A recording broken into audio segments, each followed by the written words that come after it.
Longlegs, from 2024, directed by Osgood Perkins.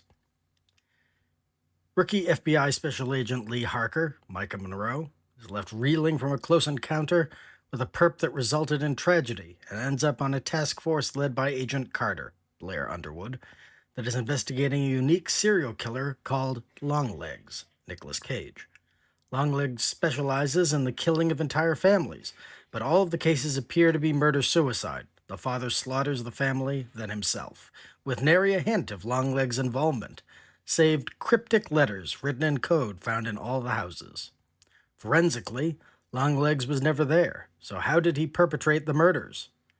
Highly intuitive, Harker discovers a satanic element to Longlegs' rambling coded messages, and is slowly drawn into a web of dark secrets and heinous crimes that may or may not be assisted by the devil. Equally unnerved by the case is Harker's mother, Ruth, Alicia Witt, who worries about how such a dark investigation is affecting Lee. Will Harker be able to capture the elusive family annihilator with her soul intact, or does Longlegs have something far more nefarious in store for the young FBI agent?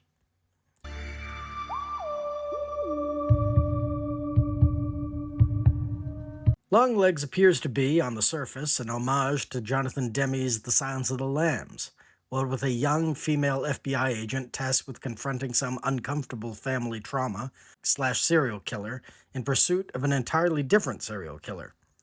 Indeed, this was how the viral advertising portrayed the film until the first trailer revealed the distinctly satanic influence, promising something more akin to Seven mixed with The Blackcoat's Daughter, the first film by Osgood Perkins. Instead, the film is more like a police procedural version of Robert Edgar's The Witch, with a similar is it supernatural or is it just people believing it to be supernatural approach to the material. No spoilers in this review, but I'll be doing a little deep dive thought experiment about this film later on, so stay tuned for that.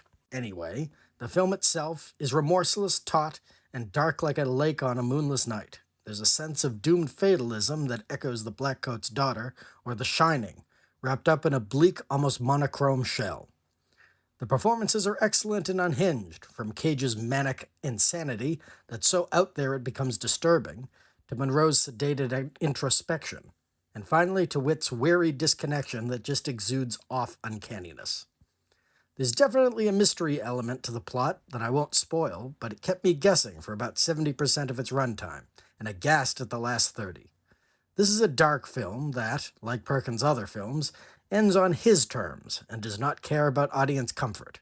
Seriously, go watch The Blackcoat's Daughter, then imagine that tone transposed onto Silence of the Lambs. That's about the best comparison I can make. Don't go into this expecting gory spectacle or jump scares. This film prides itself on its slow, deliberate pace and unnerving scares. Although there is gore and at least one jumpy moment, instead just let the darkness permeate your soul.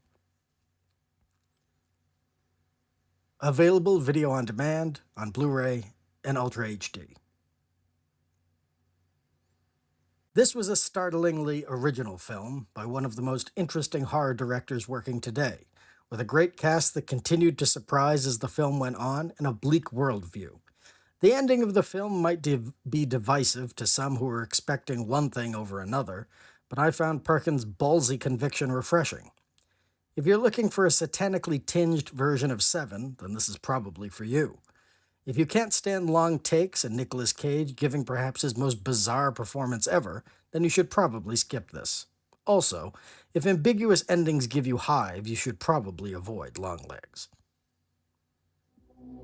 I give this film a 9 out of 10.